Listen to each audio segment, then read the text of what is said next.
My name's Noel. I'm a psychotherapist. I'm here with... Who are you? I'm Tom Pecca. I'm the clinical director of the Guest House Ocala.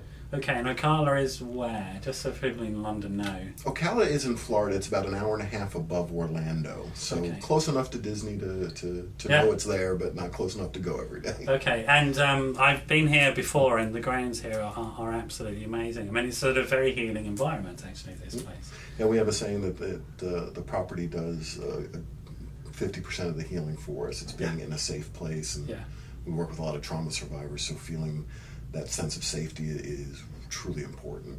Okay, so clearly from what you're talking about, you're clinically trained, I can tell, and experienced. If you're talking about safe places, I mean, we're talking about attachment there, aren't we, and healing. So tell me more about that. What's sort of your background? Well, I'm a licensed mental health counselor in the state of Florida. Which is a psychotherapist. That's the easiest way of understanding it in the UK context. And I've been doing this for about 15 years. I started at another facility that we began and build up, and then we sold that facility a few years ago, and we opened up a newer, a little more upscale place than we had before. But my focus is on trauma, addiction, process addiction, self-harm, sex addiction, things like that. Okay, so tell me about sort of trauma and addiction. What's your understanding of the differences and the relationship between the two?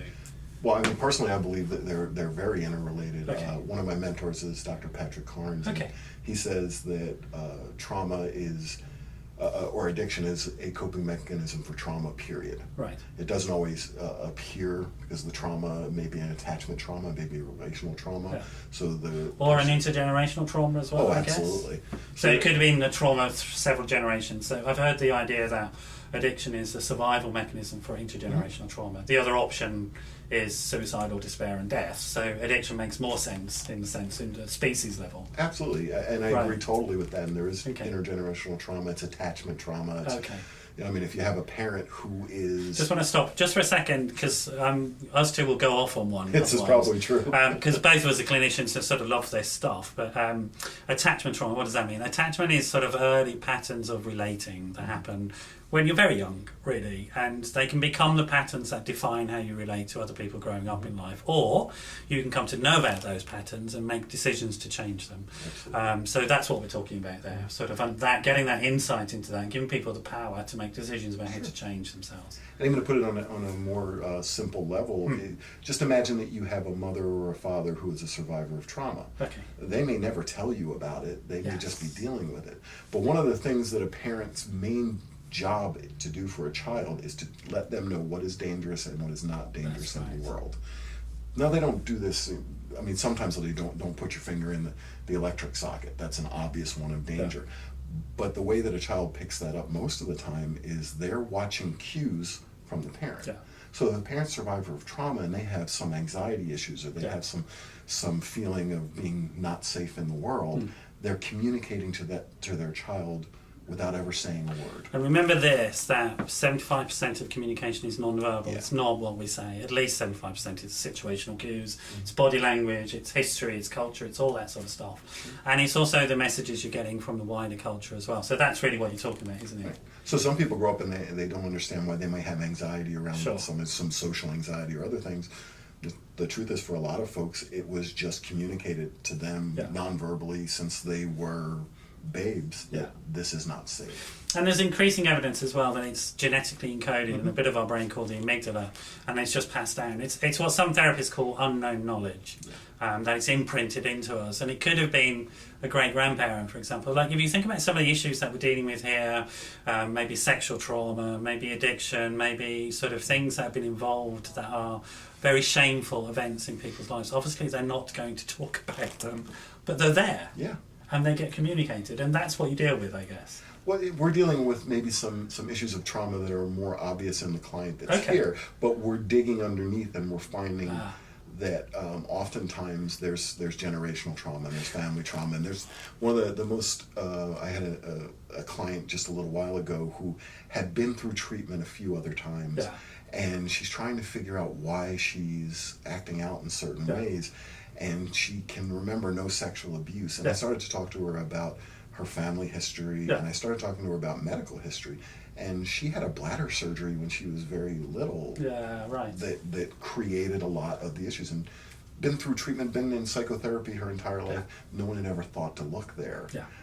So that's kind of our idea, is we're looking for the things that other people might overlook. And that generational trauma is definitely a piece of that, medical trauma. And I met somebody here a week and a half ago, actually a guest, as you call your clients here, a guest, who very kindly showed me around. I mean, she just volunteered and said to me very candidly that this is the first place where the stuff that she needs to deal with has happened. She's been able to sort of play the game in all other places, but here the game has stopped.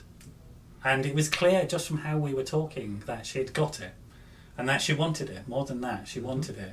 And that was really, really, really struck me, actually, that this person had made the choice to go into recovery and start a new life, which and have to be washed through several systems. You know, all good systems, I'm sure, but just hadn't got to that point where, as you say, had found, well, what is that thing? It's not just why am I an addict, and of course we know that some of that is biological, but it's why am I using? Why do I need this addictive process? What am I running from? So we get to what's underneath it. We're very 12-step based. We still deal with the addiction. But our main focus is on the issues that created the addiction in the first place. And I think that's the thing, is that in a good treatment centre, what you get is a blend of all the things that work, not just one philosophy. In not very good addiction treatment services, you'll just get a 12-step approach, which is fine, it'll work for some people, but the professional input won't be there, which is actually working with that in a very dynamic and creative way. So, and I get the sense from you that you don't see trauma as an excuse to use. You see trauma as what it is, something that's actually happened in somebody's life history or their family story that needs to be dealt with. Absolutely. I mean, we're looking at post-traumatic stress disorder. It's a disorder of stress. It's not only a mental health issue. It's in our bodies. It's in our nervous system. Yeah. And disorders of stress create strokes, heart attacks, cancer, all these different things. That's right. But then when we come to something like PTSD, we look at it in a different manner. And when you're dealing with stress in your nervous system, in your body, you're going to find some way to stop that stress. And the easiest way, the easiest coping mechanism is I'm going to find a person, a process, or a substance that is going to allow me to not feel what I'm feeling right now. And the crucial thing is that it takes a lot of courage to stop that medication. And how do you think people achieve that courage? Well, it's different for every person, but in this system, it's being here long enough. It's amazing, like the guest that you were talking about, when you can put two pieces together for them and say, you're not a messed up individual. There's a reason you're doing what you're doing. You're not just a failure. This is not about lack of willpower. You know, this is what happened, and this is what you did with it, and that's why you're doing what you're doing. This guy's being really sort of bashful, I think, or shy. I think the reason why people get the courage is when they meet people like you. Well, it certainly helps when you have people who've been through what you've been through. No, but there's more than that. Not just your own sort of personal recovery. It's your sort of qualities as a therapist. You know, I get it from you. I'm absolutely comfortable in your company talking about this stuff. I have a real strong feeling from you that you are a safe place. And all the people I've met here feel like safe places. It's not just the building. It's something about the people and the way you are as human beings and the way you are as professionals. You've integrated a lot of stuff. And that's, I think, is a really important thing. That you can look on the website about all sorts of things, but until you meet the people, you don't actually know whether they're going to be safe or not. I just met this guy. Well, we met once in London ages ago at a conference thing, but this is the first time we sat down and talked, and I know that you're a safe practitioner, just from the conversations that we've had. And that's why I'm doing these journeys, really, so that I can sort of personally endorse the people that I meet. And you've got all the right qualifications, but actually your heart is in the right place as well. Well, I haven't said, my mom, Judy Crane's the CEO, and she's actually my mother. And, kind of my inspiration to become what I became.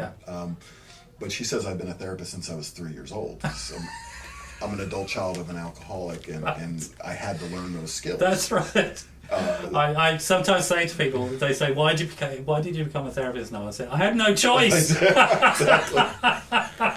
On that, I'm going to leave it there. Look, you've got to come and meet Tom, even if you don't want to be a guest here. Just he's such a nice guy. He's such a cool dude to be around. I mean, I really feel lucky to have met you and met you in this context as well. Outside of that nonsense of conferences and all that sort of stuff, just meet the person, and it's two people meeting.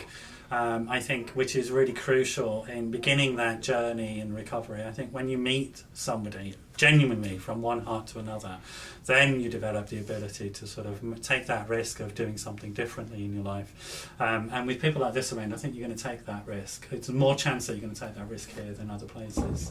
Good to see you.